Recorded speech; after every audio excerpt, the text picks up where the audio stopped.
where we broadcast our pirate signal and hack into the Matrix. EscapingTheCave.com, also on the ChristopherMedia.net network. Thank you, comrade. Lock, I got him. Now.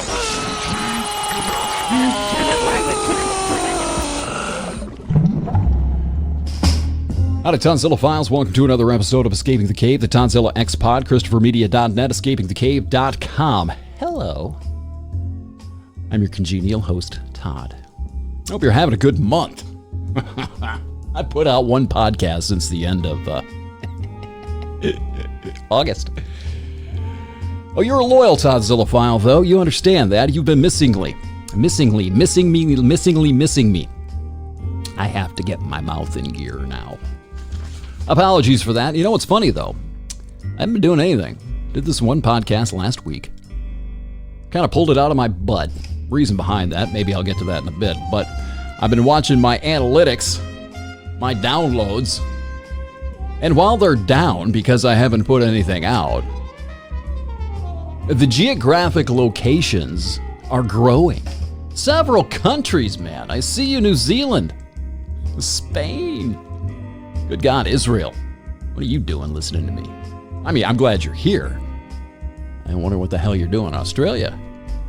And around the U.S., different states as well. And it's kind of weird because I haven't put anything out, but people are finding the old stuff. The Propaganda 101 episode is downloading like crazy. Not sure why, but I'm glad. Appreciate that. And dude down there in New Zealand, I'm not going to put you on blast or anything like that, but listen to your dad. Those internal conversations are awesome. Grab a notebook, a pen, and start just writing. Stream of consciousness stuff. Watch what happens. That's all I'm going to say about it. You know exactly what I'm talking about. Anyway, yeah, I hope you're having a good week. My birthday is this week. I shall be 29 again. These days aren't happy. You get to a certain age anymore. Anyway, I did an episode last week, started out talking about Dave Chappelle and that special that he put out that is just driving all the Wokeflakes nuts these days. I mean, people are trying to call him a racist and a white supremacist. I've seen it out there. You've seen it out there. I compared him, Dave Chappelle, to being somebody like George Carlin, somebody who just goes on stage with the power of laughter to allow him in front of this mob of people to tell the damn truth. If you want to tell people the truth, make them laugh or else they're going to kill you. That's an old Oscar Wilde quote. Well, Dave Chappelle is as close as we've got to that today. He's managed to be able to get up in front of a crowd and buck conventional wisdom, and that's what I'm going to talk about to start this show today. It's Dave Chappelle, and what I've called social totalitarianism. That's what we're dealing with here. He has an unacceptable point of view. He has an unacceptable opinion, an unacceptable perspective that he dared to get on stage in front of people, real life people. Not somewhere on Gab or on 4chan or 8chan. No, Dave Chappelle had the gall to put this unconventional, unacceptable, in quotes, doing the air quote thing here, unacceptable position in front of people on Netflix. And oh my God, the totalitarian left is going batshit. See, they think they've got a monopoly, not only on stand-up comedy, but also on the entire entertainment industry. This liberal media bias thing that everybody likes to call a myth, that's bullshit. It is a real thing. All you have to do is open your damn eyes, turn on a television, and you're going to see liberal media bias oozing from your LED screen constantly. It's everywhere. And these folks have come to the conclusion that it's not really bias, it's just right. The self-righteousness, the cultish fanaticism, that their viewpoint is the only one that's acceptable, the only one that's right, is an infection upon not only stand-up comedy, but also upon the entire entertainment industry. I'm not saying anything new here. You've heard this put forth before, but it's true. And when you buck that, as Dave Chappelle had the gall to do in this Netflix special, oh my God, here come the wolves upon the carcass to feast, right? Yeah, liberals seem to think that they're entitled to this monopoly on stand-up comedy and the rest of the entertainment industry. There's only one acceptable point of view or perspective. He's laid this totalitarian attitude toward thought and speech crime It's not legislated yet, but they're working on it. He's laid that bare. And of course, he's not the only example. He's only one of the most recent. This happens a lot. It's not just a liberal trait. Do you remember the Dixie Chicks about 15 years ago? The conservatives were just as bad. They wanted the Dixie Chicks canceled just as bad as the Wokeflake cult wants Dave Chappelle canceled today. And anybody else who happens to presume to go against the Wokeflake scripture. It's not isolated to one ideology or another. This is bilateral Puritanism. And it is a problem. And they're working on, there have been hate speech laws in Europe.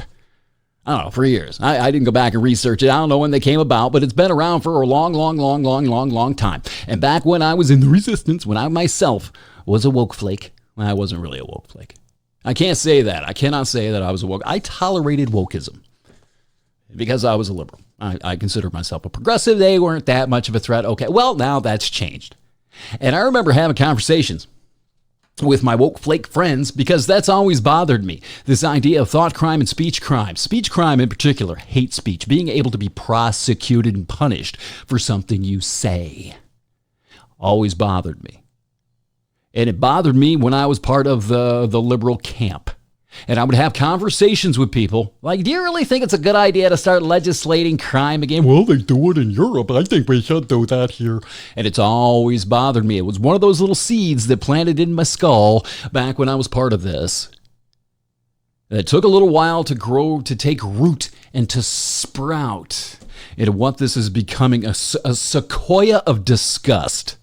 Sequoia of disgust. I'm going to write this down. That may be the name of this episode. It's become a sequoia of disgust.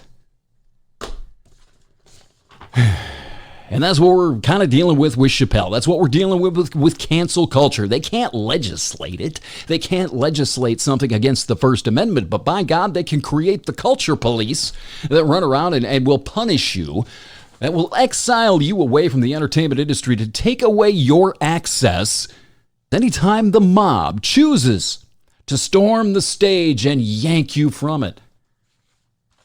I don't really particularly care for Gab, the alternative social media site. I don't care for it. I've never actually been to the site. All right? But I understand where they're coming from. I have an anecdote that I could tell you, but I don't want to. About how this is starting to work. People are getting knocked off of platforms. Tatiana McGrath, do you know, I think that's its name. It's a Twitter account. It's a parody Twitter account of a comedian who's basically taken the perspective of an intersectional Wokeflake chick. That parody account, clearly a parody account. Some of these parody accounts aren't really parody. You can't tell the difference. This one was obvious. It was hilarious. Hundreds of thousands of followers. Twitter suspended that account because it was clearly going against the Wokeflake doctrine. It was making fun of it. This is happening on all sorts of different platforms, especially Twitter. Twitter is purging its roles, presumably, supposedly, in preparation for the election. What does Tatiana McGrath have to do with the election? Nothing. The denunciation crowd is getting emboldened by cancel culture. They think if they report you, it has been going on for a long time, they think if they report you, that they can have you silenced. Why are they reporting you? Is it really hate speech or just speech you don't like? Is it speech? Do you consider it hate speech because you hate what it says? Is that, yeah. Well, what we're dealing with here, I promise ya. But that's starting to move into the realm of thought crime and speech crime. They cannot legislate it. They can't make it literally a crime where the police will come and put you in cuffs and drag you away. We're coming to take me away. Haha. No, they can't quite do that yet. A lot of these far lefties would love to do that. I'm not putting every single liberal in this category, by the way. I know it sounds like I am. I'm really not. There are sensible liberals out there. There's a line. There's a line beyond which I haven't identified it. I think I talked about this in the last episode. I'm talking about you fuckers who are residing on the other side of that line. The totalitarian line. where your viewpoint is the only one allowed. Your viewpoint, your perspective and point of view is the only one that's acceptable. Yours. And anything you don't like, you're going to look for any fucking reason, any reason whatsoever to silence it. You are a cultural censor. That's what I'm talking about here. If you're beyond that line, I'm talking directly to you, Snowflake. The rest of you folks, the rest of you sensible liberals who just believe in like universal health care, Medicaid for all, stuff like that, free education. All right, fine. You and I have a lot of common ground we can discuss, but you start getting beyond this. You start getting beyond this line, this totalitarian line where you just absolutely feel like you must silence anything that's blaspheming your religion, your cult, your social justice. Jesus, you and I have a serious problem, and we're going to continue to have one. Even more of one, I dare say. So yeah, thought crime, speech crime, stuff like that. It's a liberal attitude of narrative authoritarianism. Only one narrative allowed. Saturates nearly every aspect of major media to the point that they've just come to believe that this ideological cult, the cult of subjective and celestial justice, is almost literally the word of God. Almost literally the word of God. All who dare blaspheme against the holy word must be stoned, metaphorically speaking, at least for now, in the public square. Shaming. Call out culture. Cancel culture. We stone the blaspheming sinner. We call it cancel culture. That's what that is right now. It's cancel culture. And of course, it's Puritanism as well.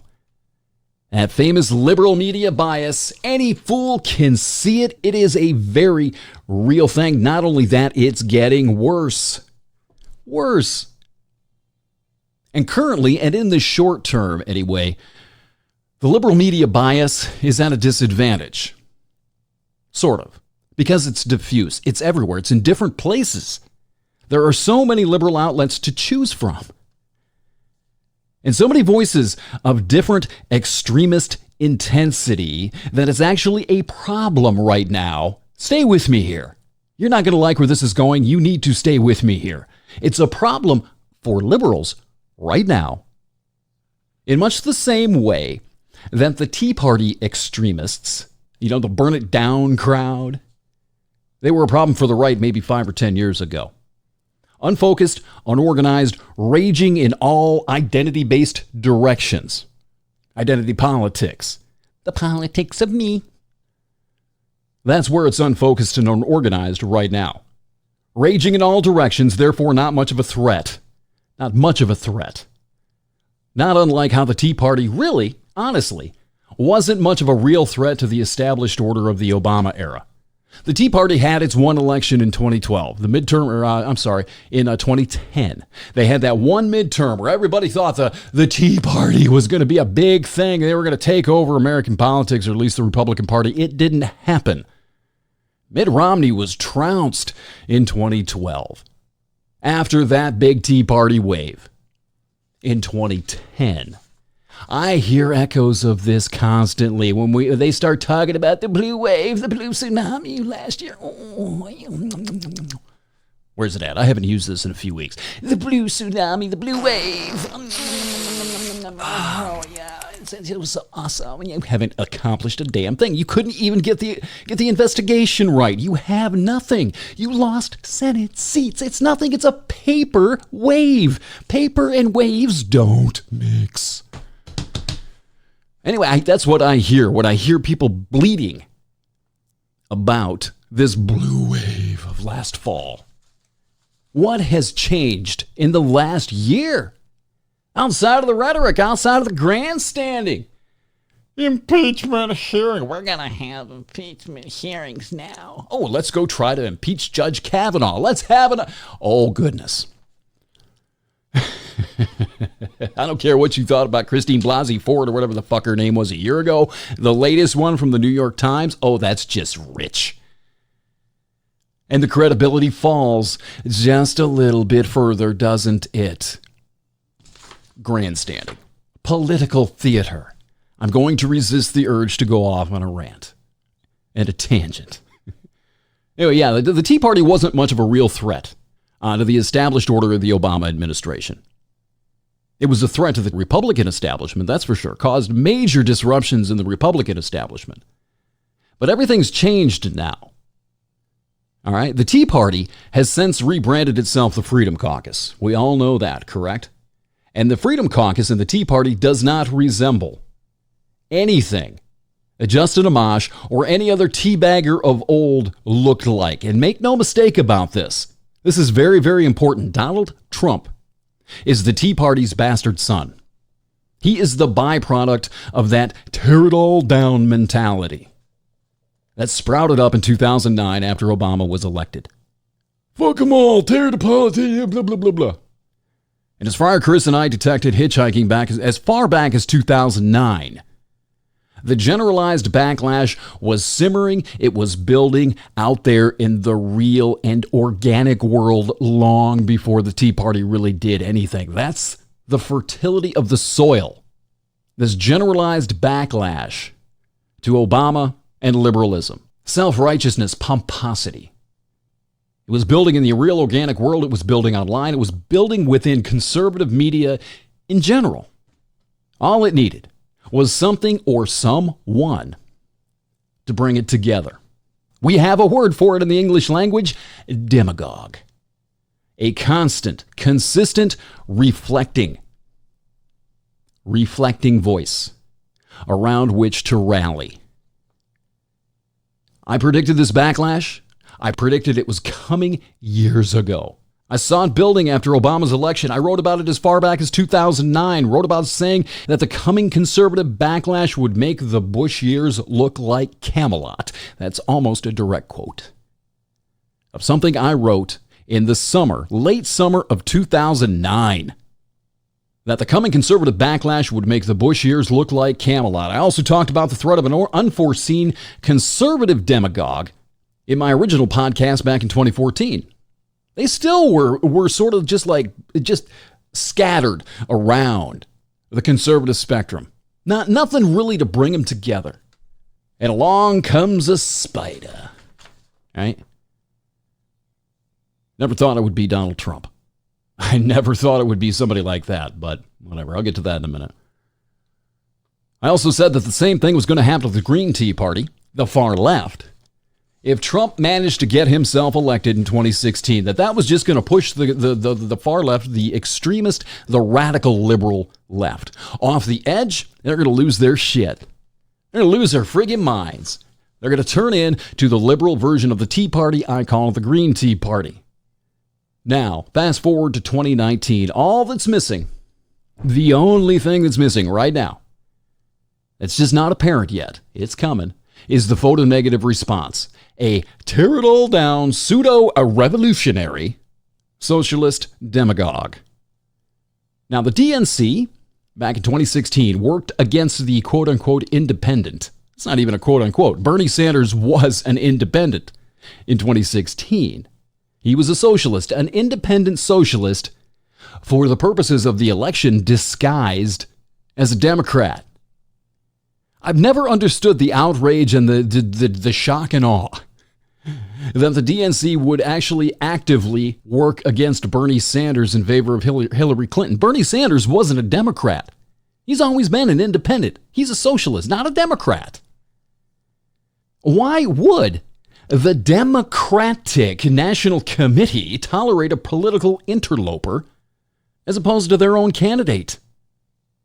How would you expect the DNC not to work against Bernie just because he says, for right now, I'm a Democrat until I get elected?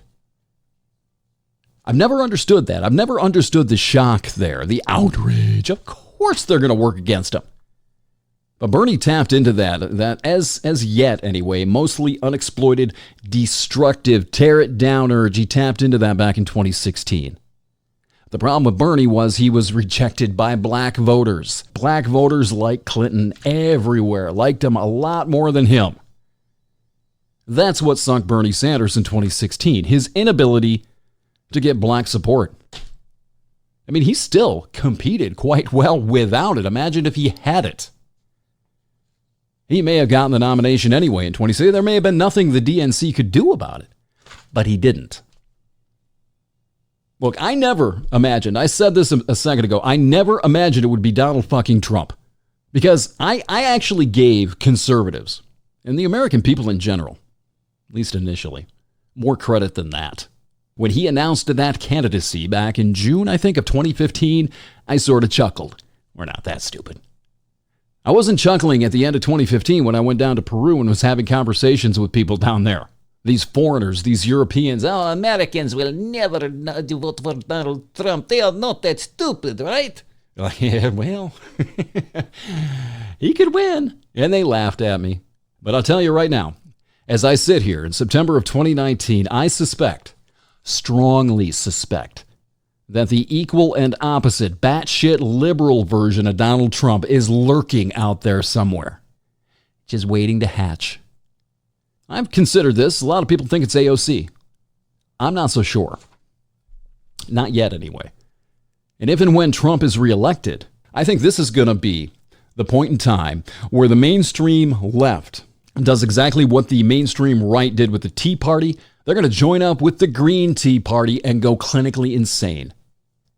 In that Lippmann-esque environment, we're all tethering to reality, and therefore the ability to tell truth from falsehood or even care that there's a distinction, when that's abandoned, this time on the left, just as it's happened with the right in the last few years, that Wokeflake Messiah, that false prophet, that false Messiah is going to spring forth from America's kale fields, probably sipping shitty craft beer, maybe clapping with their fingertips. Oh, don't make any noise, it'll trigger me. I have anxiety issues. I can't focus. Clap with your fingertips. Doing that shit. And calling each other comrade. Whatever the specifics, though, they're going to be effectively peddling any and all ridiculous shit that the comrade hordes want to hear. And just like the Trump bots that we all love to mock, they're going to be gulping it down like holy water. Inconsistencies and lies be damned. It won't matter. It's not the facts. It's not the words that matter. It'll become the team that matters. And we're already there. We just don't have the demagogue yet. And they're going to gulp it down like holy water because to them, that's exactly what the Wokeflake demagogue's warm piss is going to taste like. I like to remind you regularly, I'd also detected the Facebook disinformation campaign back in the fall of 2014. I didn't identify it. I didn't know where it was coming from. I just knew that they were getting this shit from somewhere. That it was coming from a source, springing forth from a source, being regurgitated into the virtual ecosystem. And this was before Trump. Okay? This has been going on long before Trump. Trump didn't hatch this. He didn't birth this. There's some birtherism for you. And yeah, sure, at the time, I was ignorant of basically the generalized agitation technique, okay? How agitation is an aspect, a simple aspect of insurgent propaganda, and which, in reality, was directed at both sides of the election and through the 2016 elections, up and through the last week of the election. It's still happening today. I confess, I'd mostly missed it on the left running up to 2016, and that was because, well, I was drunk. Drunk on the stuff myself. I confess that. As is always the case. Always the case with propaganda. It was clear as day in them. The stuff that I was seeing, the agitation stuff that I was seeing, the disinformation that I was seeing in 2014, I was only seeing it as it pertained to conservatives. I'd completely missed it in liberals. I was digesting it. I was spreading it. I can't run from that. I was. Look how bad they are. But when they were doing the same thing to liberals, that's how propaganda works, my friends. You won't see it in yourself. You won't see it in your team. You'll see it in theirs, though. I love to sarcastically call myself Nostradamus. But in truth, I am not claiming to be any kind of a prophet. Really. Most of this was and is simple common sense. It doesn't take any remarkable powers of cognitive processing to see this at work. It's Newtonian physics. Newtonian physics is mostly antiquated now, but Newton's third law of extremism still applies here. For every radicalization, there's an equal and opposite radicalization. And in an equal divided country with free-range access to information, that is especially true. At this point, at least for me personally, it's tempting to revisit the data overload topic. Something I've been beating on for a couple of months now, and I will continue beating on when I get back to my theme. This is how people become inundated, how they become confused. They have no idea what to believe, so they adopt whichever narrative puts them at the center of the universe and narcissistically casts them as the enlightened and chosen ones. Talked about that last week. We are the chosen ones. We're sent to save the world and society from evil. God is on our side. Or they'll choose whichever fiction provides them sausage party hope. Vision of political heaven of one kind or another, which in reality is as fantastical as the literal idea of heaven. We have your ticket to the promised land. All you have to do is follow us. Vote for us. We'll take you there. Send money. It's a modern day equivalent of slaves in the field. Stay with me here. Slaves in the field singing their spirituals to convince themselves that God holds salvation in his hands in the next life. All you have to do is believe, have faith, and you'll get salvation. The concept of heaven gave slaves hope, and utopia provides the same service for a confused, deluded species who can only see and comprehend the world in which it lives via electronic eyes and digital distortions. The funhouse mirrors ideologies. They are fairy tales told to children to explain the world for them in as simplistic terms as possible. Can you imagine telling a child the truth? That justice and fairness are abstract human inventions, only existing in the human mind. They do not exist anywhere else in the universe. Justice and fairness are human concoctions. Therefore, they demand human cooperation to be in any sense. To make the abstraction real, you have got to have people cooperating. Or you've got to be able to enforce your version of the abstraction on someone else. Thus, laws. Thus, taken too far, tyranny. If you told a 7-year-old that, maybe a 5-year-old, they would run away bawling into the arms of any loving God they could find, or more accurately and more dangerously, any predator they could find claiming to represent God, the God of fairness and justice. 15 years ago, the original resistance could not even fathom a Republican presidency worse than George Bush and Dick Cheney. I was part of that. Another fun exercise, compare the Johns, Edwards and Kerry. Compare them to Lizzie and Bernie today. How far they've come towards the extreme end. Now, Joe Biden, okay, he's sort of a throwback. Or maybe he's the exhausted majority's last desperate gasp at even a relative notion of centrism. The symbol, he's sort of a relic, a symbol of what today is considered by many to be toxic compromise. Whomever wins or loses next year, it does not matter. I can't believe you said that, blasphemer. Sinner. That's filthy talk. It doesn't. I'm going to tell you why. Because the script, this isn't conspiracy here. The script, though, is already written. It's been being written for 3 years.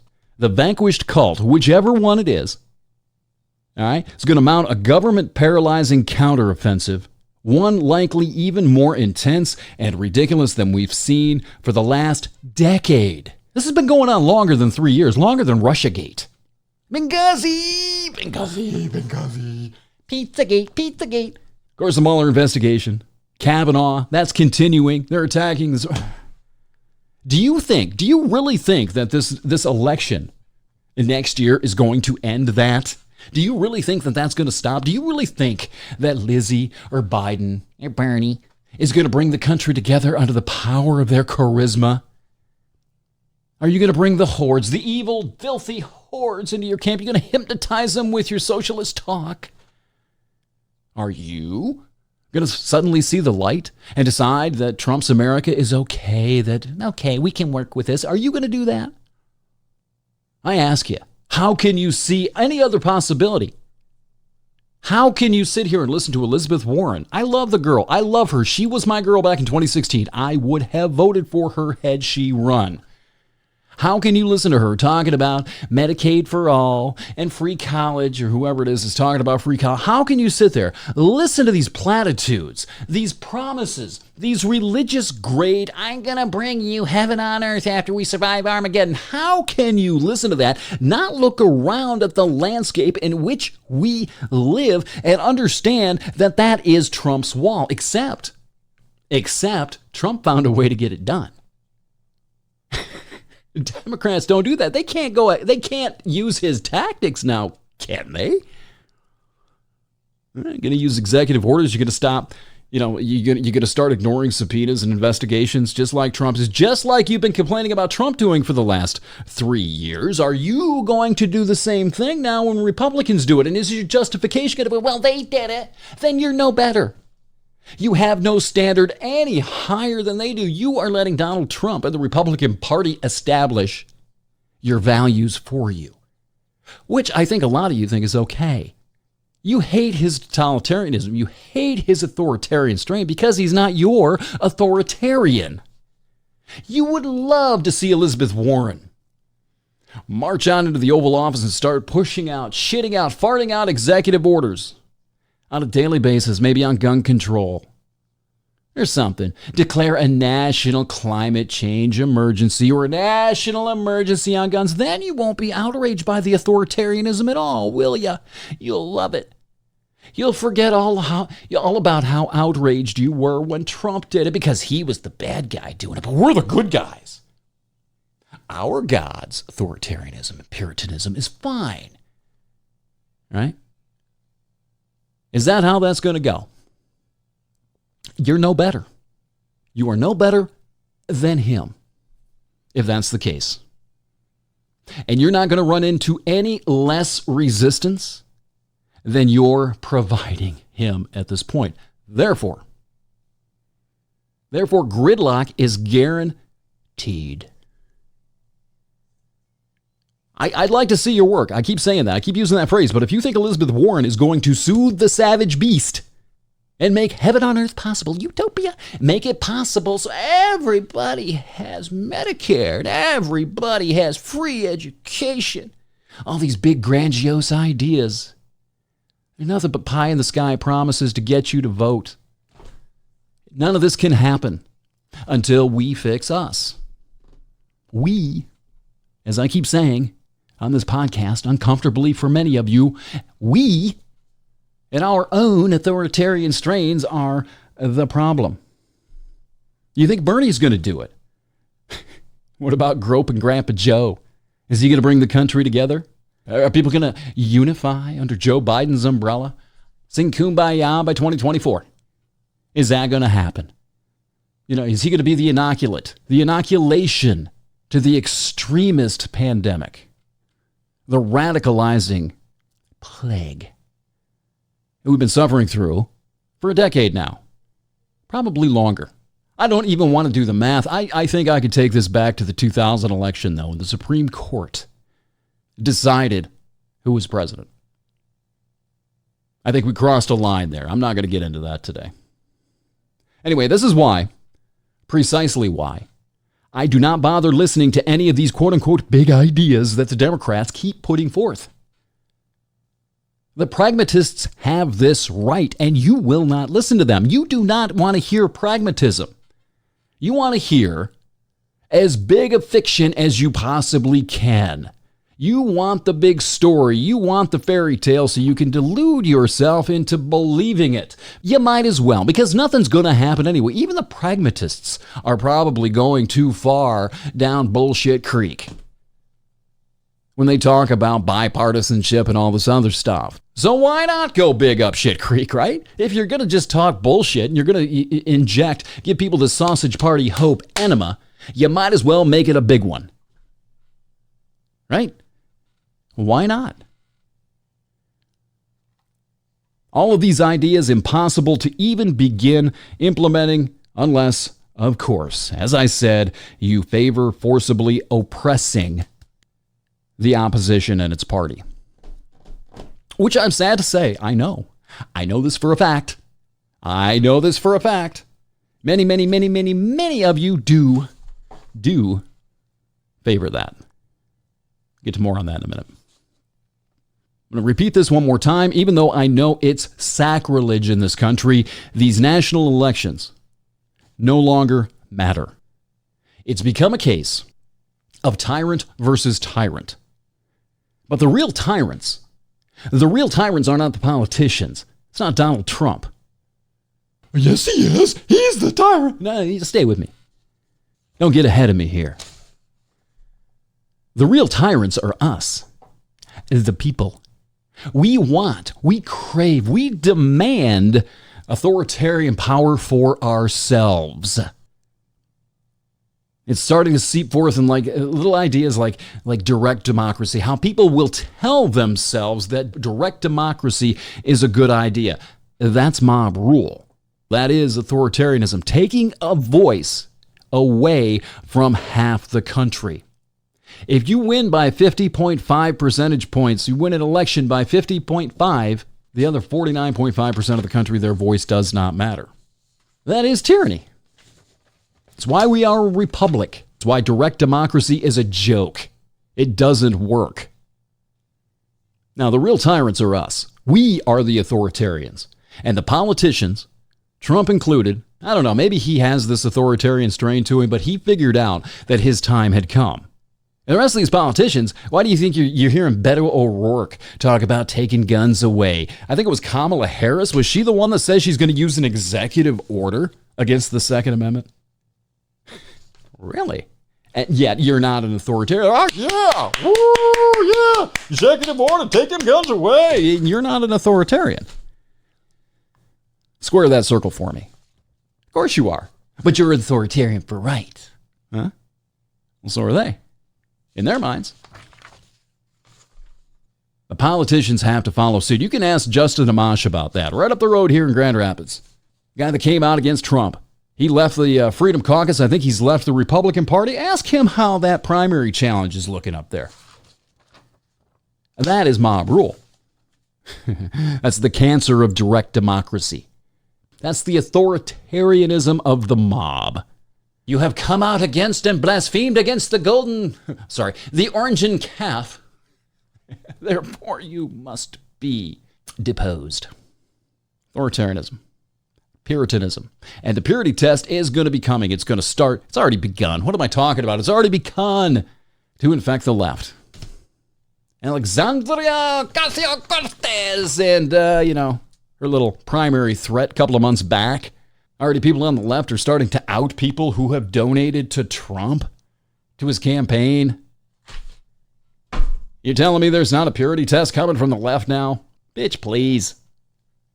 Finally, do not, for 1 second, believe that Donald Trump is the ultimate realization of this bilateral radicalization. It's going to get worse. The ping pong game hasn't ended.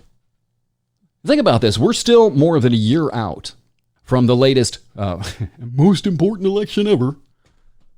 And we're 5 years from the next most important election ever.